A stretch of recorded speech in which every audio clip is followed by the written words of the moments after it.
Welcome to ESTI, PCIC, and ESC educational videos.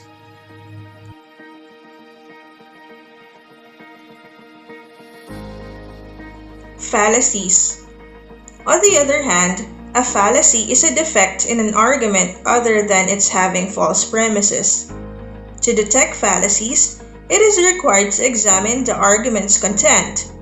Here are some of the usually committed errors in reasoning and thus coming up with false conclusion, and worse, distorting the truth.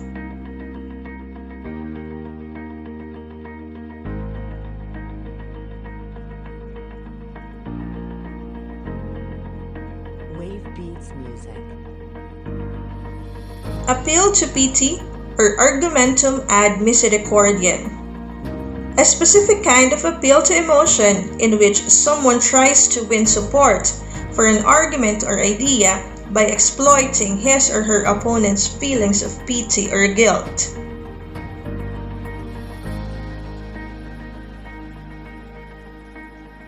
Ad misericordiam is a Latin phrase meaning literally to pity.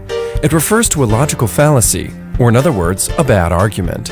Ad misericordiam is when someone makes an appeal to the emotion of pity instead of addressing an argument. Appeals to emotion in general are logically invalid and take many forms, one of which we covered in Ad Baculum. Ad misericordiam classically refers to the appeal to pity specifically. There's nothing wrong in and of itself with being compassionate. In fact, if you never take into account someone's situation, that's probably not very good. Nevertheless, for an argument to properly parse, an appeal to pity, or any emotion for that matter, is not going to work. For example, John argues that if you sign a lease, you have an obligation to pay rent. Tim doesn't like this and responds that, "My pet died last month. I just don't know if I can take paying rent right now."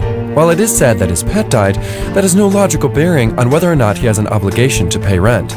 If John decided to pay Tim's rent for him anyways, it still wouldn't remove the fact that the logical obligation still remains. So just remember, pity is not an argument. The next time you see this happening, make sure to link them to this video. Also, make sure to like and subscribe. Appeal to ignorance or argumentum ad ignorantiam. Whatever has not been proved false must be true, and vice versa.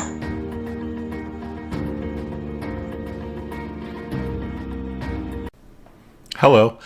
Recently I was involved in a conversation and the person I was talking to took it as an insult when I pointed out that one of his arguments was an argument from ignorance. I thought it was an interesting topic to put on my channel. Let's get started. When we use the term argument from ignorance, the intention is not for it to be a personal insult to someone. It is just the term used for a certain type of logical fallacy in an argument. Another term for this fallacy is appeal to ignorance. An argument from ignorance is when someone asserts an argument that something is false if it has not been proven true. The opposite is also an argument from ignorance. Something is true if it has not yet been proven false. An argument from ignorance typically ignores the fact that there are more possibilities than true or false. Other possibilities are that the answer is unknown or may even be unknowable. The use of the word ignorance is referencing the variables of unknown and unknowable and is related specifically to the argument and not the person making the argument. Here's an example. There is no evidence that God exists, therefore he doesn't. You can't prove that God doesn't exist, therefore, he doesn't exist. Matthew argues that there is no evidence for God, therefore God doesn't exist. Arlene argues the opposite. Both Arlene and Matthew made statements that are arguments from ignorance. Both of them ignored the fact that the lack of evidence for the existence of God or non-existence of God doesn't prove anything either way because it still leaves the possibility that we just don't know. I can make an assertion about anything. If I told you that as I am recording this, there is a three-headed green and orange dragon flying by my window, would you accept this statement without evidence?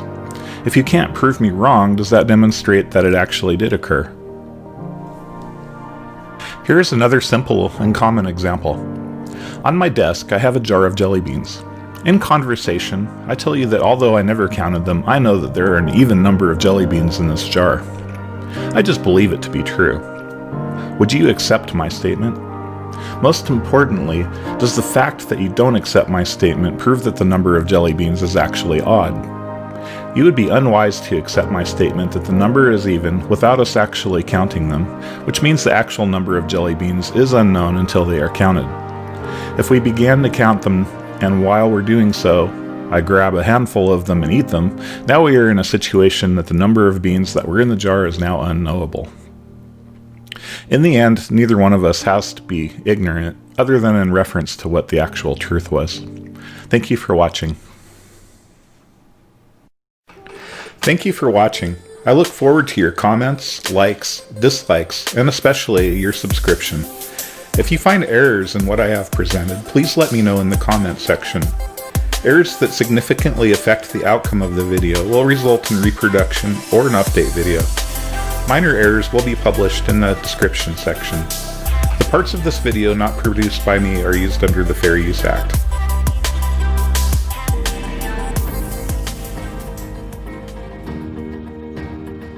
Equivocation. This is a logical chain of reasoning of a term or a word several times, but giving the particular word a different meaning each time. Example, human beings have hands. The clock has hands. He is drinking from the pitcher of water. He is a baseball pitcher.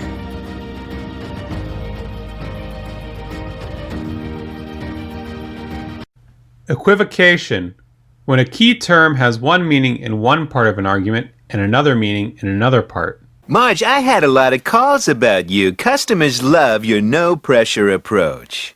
Well, like we say, the right house for the right person. Listen, it's time I let you in on a little secret, Marge. The right house is the house that's for sale. The right person is anyone. But all I did was tell the truth. Of course you did, but there's the truth and the truth. Let me show you. It's awfully small. I'd say it's awfully cozy. That's dilapidated. Rustic.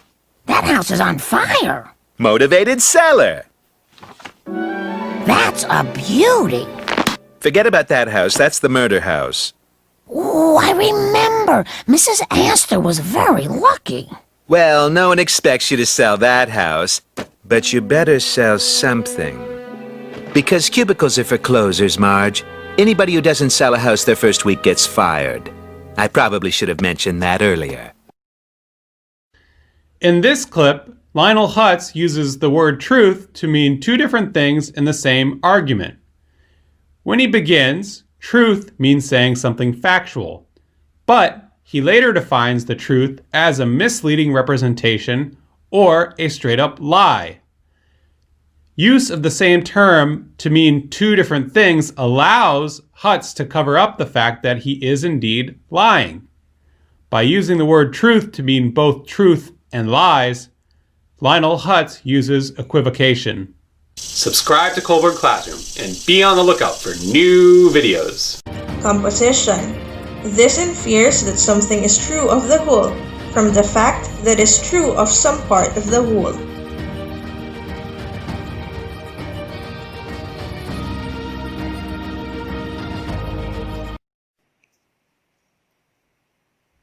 The fallacy of composition. The fallacy of composition is a type of informal fallacy which occurs when the arguer mistakenly concludes that something is true to the whole simply because it is true to some parts of the whole. Put differently, in the fallacy of composition, the arguer assumes that the truth of the part of the whole necessarily affects the truth of the whole. Hence, what is assumed to be true to the part of the whole is necessarily true to the whole. Let us consider some examples here to better understand this. Example 1. De La Salle University is an excellent university. I know it because De La Salle's College of Nursing consistently tops the board exams for nursing. As we can see, The assumption of the argument is that what is true of the part, that is, De La Salle University's College of Nursing, is true of the whole, that is, the entire De La Salle University. However, it is obvious that the assumption is false. It is false because the excellent performance of De La Salle's College of Nursing in the board exams for nursing does not necessarily imply that De La Salle University is an excellent institution of higher learning. It might be the case that De La Salle's College of Engineering performs very poorly in the board exams for engineering. Now, here are other examples to further illustrate the fallacy of composition. The pink sweater is gorgeous. The purple skirt over there is smashing. And I love those red shoes in the window. And how about that terrific yellow vest on the mannequin? Let us face it, it will make a great outfit for you. Smoking this cigarette surely cannot harm me. So, how can smoking cigarettes harm me? All the angles of a triangle are less than 180 degrees. Therefore, angles P, Q, R, S, T, U, and X, Y, Z, which compose this triangle, are less than 180 degrees. If anything is good for an outstanding and crucial industry, such as the steel industry, then it would be good for the country as a whole.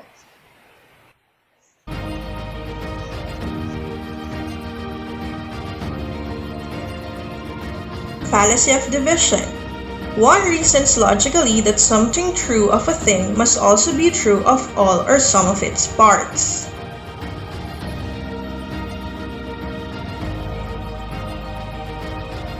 Welcome back to Fallacy February with 92nd Philosophy and Carneades.org. Today we're going to be continuing with fallacies of grammatical analogy, looking at the fallacy of division. Note that this is going to be the last of the kind of informal fallacies we've been doing. We're going to continue on next into some fallacies dealing with categorical logic that are going to pair up nicely with the work we've been doing with the 100 Days of Logic. Stay tuned. So the fallacy of division is just the opposite of the fallacy of composition. It's basically concluding that the parts have the same properties as the whole.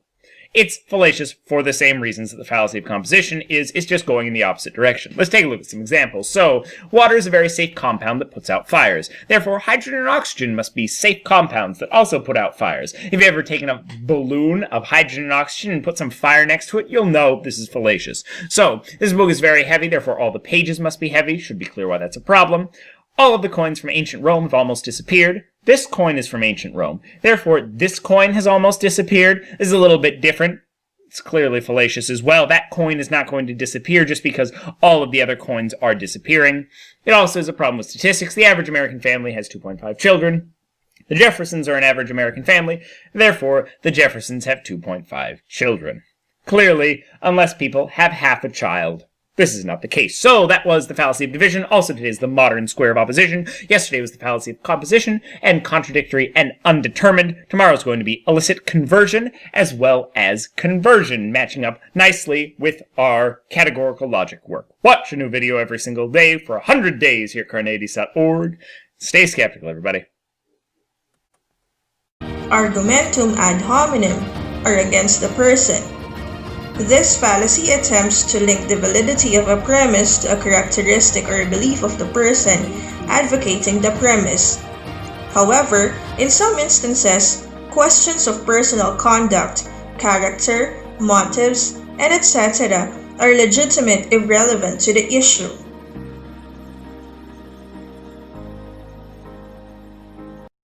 Hi there, internet commenter. You've been sent a link to this video because someone is concerned that you might not be arguing your case to your utmost ability. They're concerned you might have used a fallacy to make an important point, thus defeating your own claim. The fallacy they're concerned you might have used is the ad hominem attack. Ad hominem criticism is where, instead of criticizing the argument or ideas of the person with whom you are conversing, you criticize the person themselves, and in so doing claim you have also criticized their argument. And boy, Is this one popular? Ad hominem criticisms are not always, but are very frequently fallacious.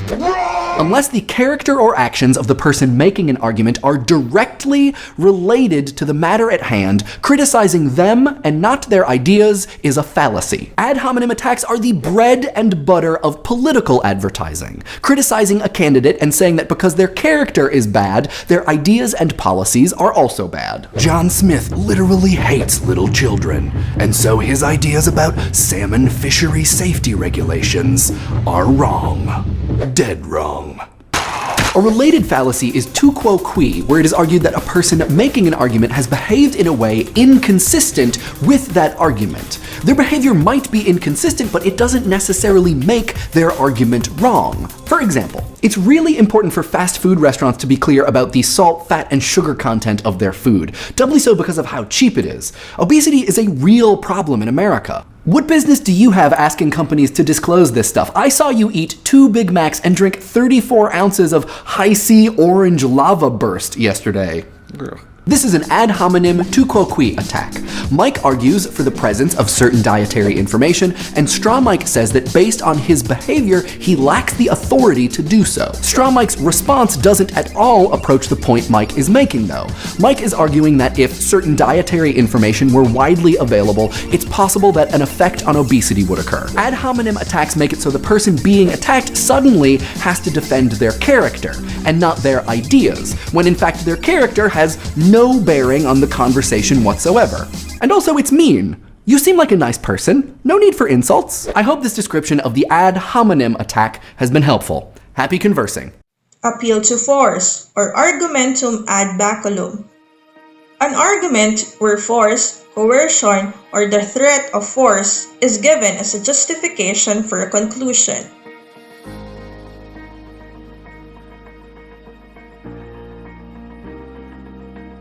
Ad baculum is a Latin phrase meaning literally to the stick. It refers to a logical fallacy, or in other words, a bad argument. In essence, ad baculum is using fear and intimidation to force your opponent to concede an argument, or at least to stop making that argument. There are many forms of this, 3 of which will be covered in this video. The first and most obvious form is using physical threats to force your opponent to acquiesce to an argument. For example, John argues that language is relative. So long as people know what you're talking about, it doesn't matter if you pronounce GIF with a hard or soft G. Tim responds, "If you call it a GIF, I'm gonna punch you in the face." Tim didn't really respond to the argument. He just threatened physical harm to John if he didn't concede to his position.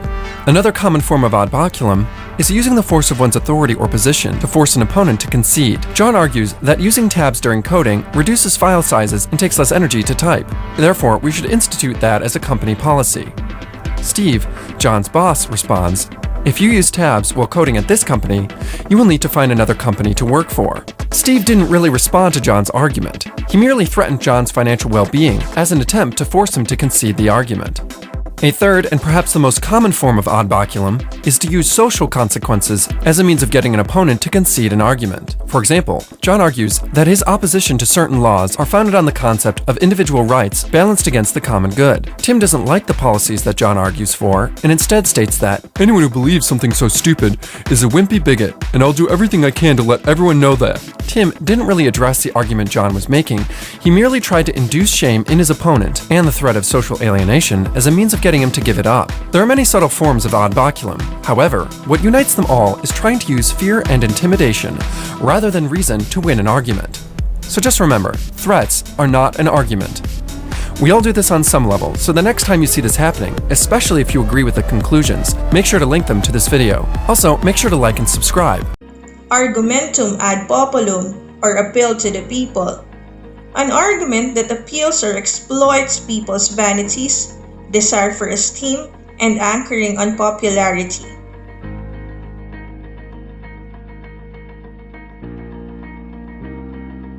Ad populum is a Latin phrase meaning literally to the people.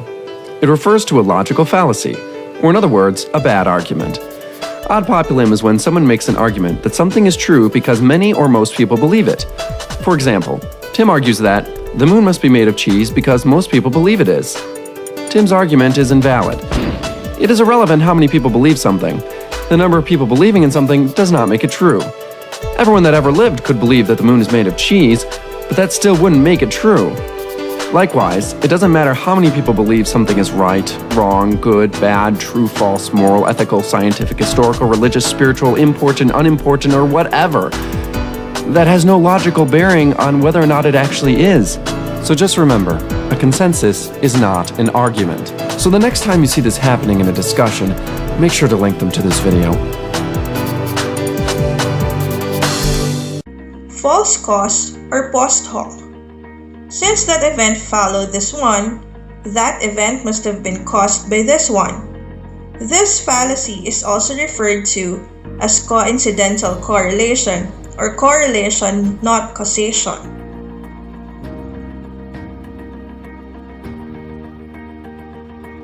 Post hoc fallacy. Because two events occur closely in time, one event must cause the other.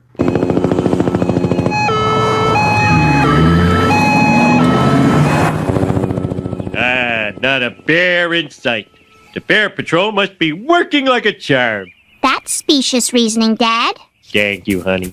By your logic, I could claim that this rock keeps tigers away. Oh, how does it work? It doesn't work. Uh-huh. It's just a stupid rock. Uh-huh. But I don't see any tigers around here, do you? Lisa, I want to buy your rock. In this clip, Homer assumes that the lack of bears in Springfield must be due to the Bear Patrol. He assumes that two events are causally linked just because one precedes the other. However, they may in fact be unrelated. The lack of bears may have nothing to do with the Bear Patrol. Lisa demonstrates the fallacy of Homer's argument by suggesting that a rock prevents tigers. By assuming the Bear Patrol prevents bears, or that the Tiger Rock prevents tigers, Homer commits the post hoc fallacy. Subscribe to Colburn Classroom and be on the lookout for new videos. Hasty generalization. One commits errors if one reaches an inductive generalization based on insufficient evidence. The fallacy is commonly based on a broad conclusion upon the statistics of a survey of a small group that fails to sufficiently represent the whole population.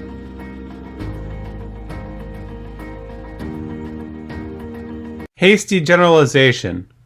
When someone reaches a conclusion that is based on too little evidence. Everybody come quick, they're hatching!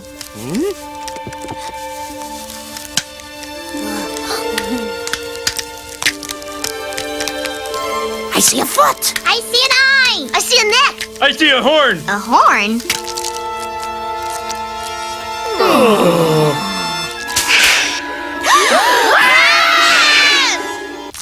Man, those are some funky-looking birds. Oh, oh, you look like a little tiny dinosaur. There's one vicious baby bird. Dad, they aren't birds. Sure they are. They came from eggs in a bird's nest, therefore, they're birds. Ixo, fatso. 1, they don't have beaks. 2, they don't have feathers. And 3, they're lizards. You're a lizard. In this clip, Bart asserts that the animals he hatched must be birds because they were born from eggs in a bird's nest. By extension, he implies that all animals born from eggs in a bird's nest must be birds. He fails to recognize that there are other animals who share this characteristic, and that there are more characteristics than just being born from eggs in a bird's nest that define birds as birds. By asserting that one characteristic necessarily makes something belong to a certain group, Bart uses a hasty generalization. Subscribe to Colburn Classroom and be on the lookout for new videos. Begging the question or petitio principii. This is a type of fallacy in which the proposition to be proven is assumed implicitly or explicitly in the premise.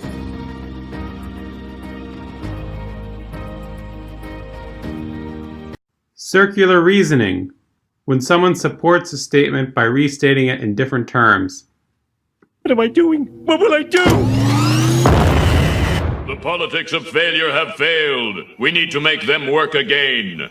Tomorrow, when you are sealed in the voting cubicle, vote for me, Senator Bob Dole. I am looking forward to an orderly election tomorrow, which will eliminate the need for a violent bloodbath.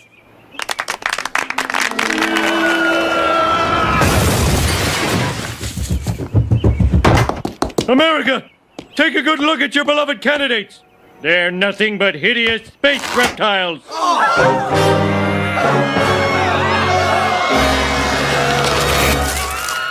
It's true. We are aliens. But what are you going to do about it? It's a two-party system. You have to vote for one of us. He's right. This is a two-party system. Well, I believe I'll vote for a third-party candidate. Go ahead. Throw your vote away.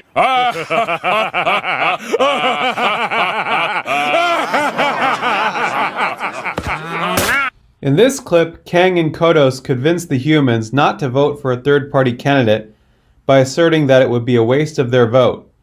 In other words, they suggest that no one should vote for a third-party candidate because no one votes for third-party candidates. If people simply ignored the aliens' advice, then third-party candidates would suddenly become viable.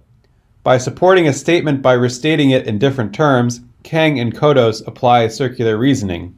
Subscribe to Kohlberg Classroom and be on the lookout for new videos.